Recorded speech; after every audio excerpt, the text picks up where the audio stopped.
Welcome back. Welcome back to Washington, D.C. The tumultuous events on world stock markets have overtaken this presidential campaign somewhat. The markets are down, consumer confidence is falling, and some economists believe we're headed for an all-out global recession. So when looking at Senator McCain's somewhat ailing presidential campaign, who better to speak to than his special economic advisor, Steve Forbes? Mr. Forbes is the head of the group publishing Forbes magazine, and I met him at his New York office and asked what Senator McCain could do now or say that would really help his campaign. I think he's finally started to do it. This past Monday he had a press conference with Meg Whitman and others by his side and talked about the economy in a crisp, decisive way that I hadn't seen before. Hammering home the redistribution schemes of Senator Obama, the need for cutting taxes, the need for encouraging success, and drawing sharp contrast between him and Senator Obama. So it could still happen, you think? It could. What is amazing is the divergence in the polls. Some have it only a 2-point difference between the two candidates. Others are much wider. So people don't know what the voting turnout will be. The patterns of the past aren't going to hold for this election. So it's still fluid, uncertain, and still a goodly number of undecided voters.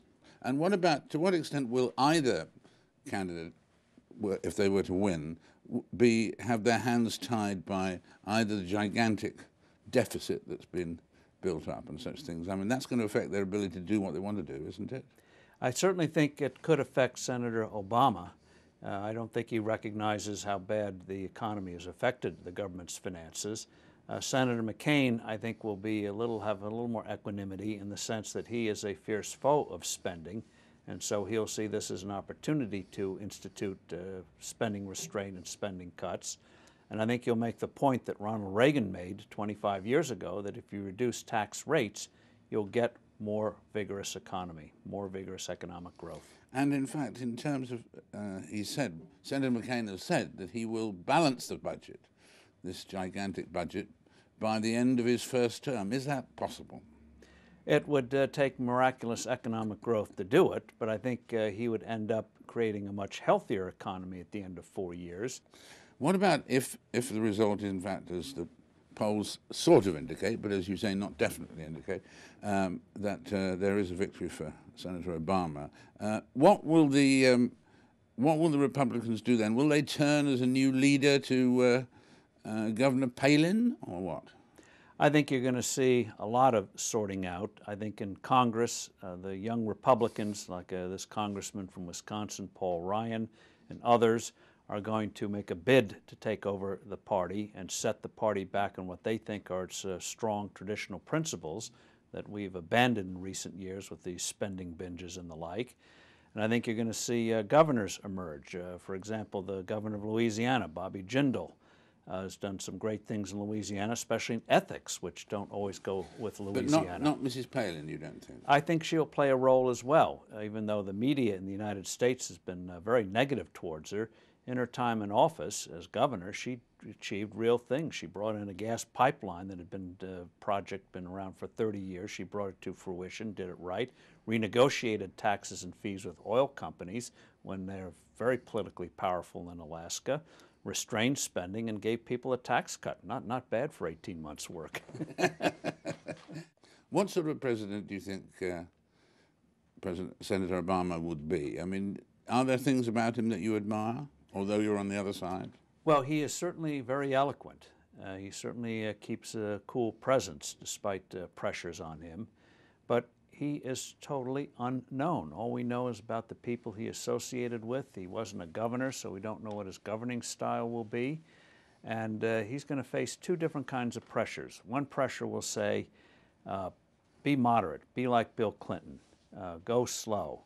Another will say, try to do it all at the beginning, even though it will hurt the economy, get it out of the way, and then you can spend the rest of your time trying to get to be popular again. So do you put in his agenda early, or do you do as Clinton did, maybe do a little here and a little there, but see how public opinion treats you? And do you think that there will be this magic word change, as everybody fastens on every 4 years or every 8 years, perhaps not every 4. But I mean, do you think there will be real change? Well, the question is, what kind of change? Well, obviously, there'll be new personnel and a new president. But will Senator Obama try to substantially raise taxes? Will he try to keep his campaign promises, or at least some of them, on massively increasing spending? Will he actually put in a timetable for withdrawing from Iraq? And then we come back to the thing we've touched on all through the interview. It's been present throughout the interview. I mean, as you put in your in the magazine in Forbes, do you think that the capitalist system will save us, and we're being saved by March of next year? I think that if we stop making mistakes, and by the law of averages, we should start to do a few things right, the economies here and overseas will start to show signs of growth by springtime. I think we have to keep in mind that between the early 1980s until this credit crisis of 2007, the whole global economy expanded in a way that we've never seen in human history. Literally several 100 million people starting to join the middle class. We know about India, China, but you saw it in Eastern and Central Europe, parts of Africa, parts of Latin America. And the U.S., as I mentioned, did very well as well. So there's no reason why we can't eventually get back on that track again. This credit crisis was policy made, bad policies, starting with a weak U.S. dollar. Starting with a weak U.S. dollar. And what could have stopped it? I mean, if they'd saved Lehman Brothers, could that have saved it? I think saving Lehman Brothers would have prevented the crisis from reaching the level that it did. It was already bad enough, but that just put it in where the whole financial system almost went into cardiac arrest. That was a mistake.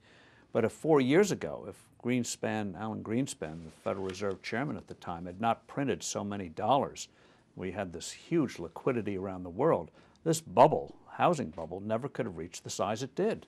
So the message that goes out from this conversation then is that by next March, we should be seeing those little green shoots coming through.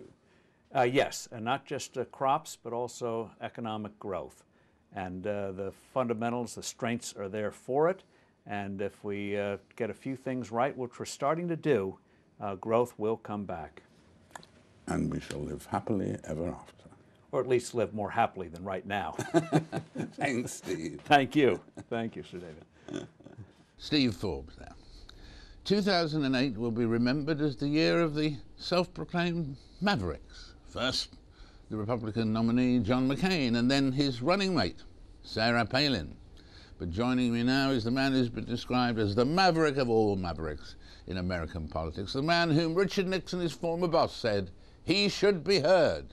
Twice Republican presidential candidate, director of communications back then for Ronald Reagan. Will you welcome, please? Well, you usually say that when there's an audience, but will you welcome, please, Pat Buchanan? Pat, how are you feeling today with the polls suggesting that we may well have a black president? How does that prospect strike you this morning? I'm reconciled to it, David. I think it's a real probability. It's very difficult to see how Senator McCain can win all of the toss-up states, which he has to do. All of the toss-up states are Republican states, Bush states, and Barack Obama is ahead, and it must be 6 to 8 of those states. So it looks like a Barack Obama presidency, and dramatic Democratic gains in the Senate and in the House as well.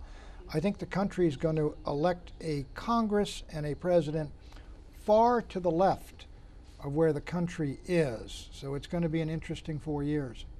And in terms of the process, do you think the fact of a black president will affect things as much as his policies?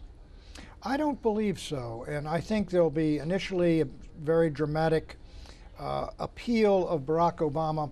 But I think by and large the nation and the world get by that very quickly, and they'll look at his policies and his ideas and his directions, and they will judge him on those. In terms of his declared policies, which is the one that you, a number of which you've obviously criticized, but which is the one that you most hope he doesn't follow through on? Well, I think he's going to take the Supreme Court, and he will appoint judicial activists to the Supreme Court. And David, it is the Supreme Court dating back to Earl Warren and the Warren Court years which ignited the cultural war in America, because it imposed upon the nation from above without a democratic process, ideas and ideology which were far to the left of the country, whether it's imposing gay rights or abortion on demand, declaring them constitutional rights, and forced busing in communities that really has torn America apart and caused the culture war. I'm afraid we're going to be going back to that era. Secondly, I think he will hit the most successful Americans with a heavy tax increase, which I think could be disastrous in an economy which is not doing well. That one as well. Do you think tactically he made a mistake, John McCain made a mistake in terms of his choice of a vice president? Oh no, I think his choice of vice president was a smashing success initially. When John McCain picked Sarah Palin, it was the Friday after the day after the Democratic convention. Barack Obama was ahead by 8 to 10 points. Sarah Palin's pick within 3 weeks put McCain back ahead. It put him in the lead. And what happened then, of course, was the collapse of Lehman Brothers and the collapse of the markets in the United States. Clearly, since then, Sarah Palin has been under constant fire from the American media, especially the left media is obsessed with her, and I think they have damaged her to a degree. But Sarah Palin is the reason John McCain was back in the running in September. And so what should the Republican Party do now? I mean, should they, as it were, tacitly select a new leader if they lose this election? I think there will be a civil war inside the Republican Party because we don't agree. Conservatives don't agree. I, for example, am an economic nationalist. I think we've been shipping our jobs to Asia. I think we need to secure the border of the Southwest. I think we need to stop the invasion from Mexico, and I think we need to stay out of these foreign wars. Many Republicans are close to McCain. They believe Iraq was a good idea, and they believe we ought to have amnesty for illegal aliens, and they think global free trade's been good for America. So you got those two poles there. You've got the right to life, social conservatives, and then you got folks who are pro-abortion. So the Republican Party, even though it's going to be diminished, is a really house divided against itself. That's a fascinating summing up, Pat. Great to have you with us indeed. Pat Buchanan. In a moment, we'll be speaking to one of Hollywood's top and most influential movie directors about the film he's just released about the presidency of George W. Bush, a major factor, of course, in the election. Oliver Stone on W comes right after the news.